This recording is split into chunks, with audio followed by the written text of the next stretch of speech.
স্বৈরাচার তো পালিয়েছে, স্বৈরাচারের শব্দ স্বর এই বাংলাদেশে আছে। যে নেতৃত্বই আসুক আপনারা তাকে ওয়েলকাম জানাবেন। একইভাবে এই কথা দেশের মানুষকে বুঝাতে হবে, জনগণ যাকে দায়িত্ব দিবে সেটি আমাদের সবাইকে গ্রহণ করার জন্য মানসিক প্রস্তুতি থাকতে হবে।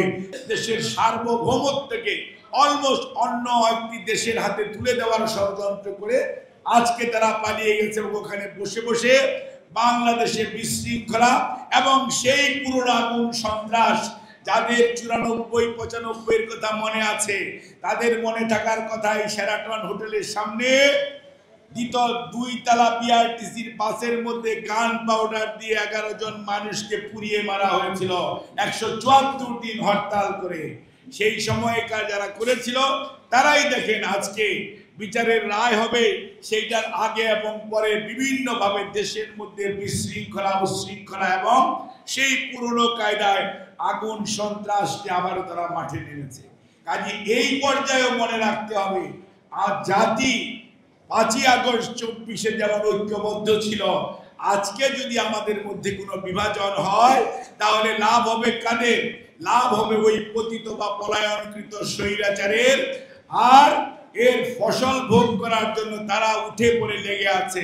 ওই ফাঁক দিয়ে আমাদের ঐক্যের যদি বিনষ্ট করতে পারে সেই ফাটল দিয়ে ঢুকে পড়তে চেষ্টা করবে পতিত স্বৈরাচার। কারণ স্বৈরাচার তো পালিয়েছে, স্বৈরাচারের শব্দ স্বর এই বাংলাদেশে আছে। কাজেই মনে রাখতে হবে আপনার আমার আশেপাশের মানুষগুলোর প্রতি খেয়াল রাখতে হবে, তারা কি করছে, তারা কি আচরণ করছে, তারা কি ষড়যন্ত্র করছে, দেশ বিরোধী কি কর্ম করছে। তাদেরকে প্রচলিত আইনের আওতায় এনেই তাদেরকে তাদের অপরাধের শাস্তির মুখোমুখি কেবল করা শুরু হয়েছে। কাজে এতে এত উত্তেজিত হওয়ার কিছু নেই। দেশকে তার নির্দিষ্ট ধারায় চলতে দিতে হবে, আইনের শাসনকে তার নিজস্ব ধারায় চলতে দিতে হবে। কোনো অবস্থাতেই অতি উচ্ছ্বাস অথবা কোনো ধরনের কোনো ধরনের কেয়ারলেসনেস এটাও কোনো অবস্থাতেই গ্রহণযোগ্য নয়। আপনাদের সব সময় সজাগ থাকতে হবে। সেই জন্য আজকে জাতীয়তাবাদী মৎস্যজীবী দল আপনাদের আজকে এই দিনে যেটি চিন্তা করা উচিত, আপনাদের হয়তো কেন্দ্রীয় কমিটি দলের কেন্দ্রীয় নেতৃত্ব মনে করেছেন নতুনভাবে গঠন করবে, সেটি ইনশাআল্লাহ হয়তো দল ডেফিনেটলি গঠন করবে। আর কমিটি যদি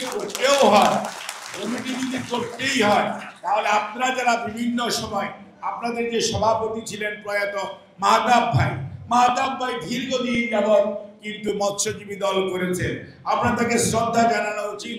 আল্লাহর কাছে তার আত্মার মাগফিরাত কামনা করি। সেই সাথে মৎস্যজীবী দলের অনেক নেতা কর্মী বিগত 16 বৎসরের আন্দোলন সংগ্রামে শহীদ হয়েছে, ক্ষতিগ্রস্ত হয়েছে। যারা শহীদ হয়েছে তাদের যেমন আত্মার মাগফিরাত কামনা করি। যে কোনো ত্যাগের বিনিময়ে হোক, আজকে যেমন আপনারা বলেছেন মৎস্যজীবী দলের যে নেতৃত্বই আসুক আপনারা তাকে ওয়েলকাম জানাবেন। একইভাবে এই কথা দেশের মানুষকে বুঝাতে হবে, জনগণ যাকে দায়িত্ব দিবে সেটি আমাদের সবাইকে গ্রহণ করার জন্য মানসিক প্রস্তুতি থাকতে হবে। তাহলেই মনে রাখবেন শেষ বিচারে জনগণ জয়ী হবে, গণতন্ত্র জয়ী হবে।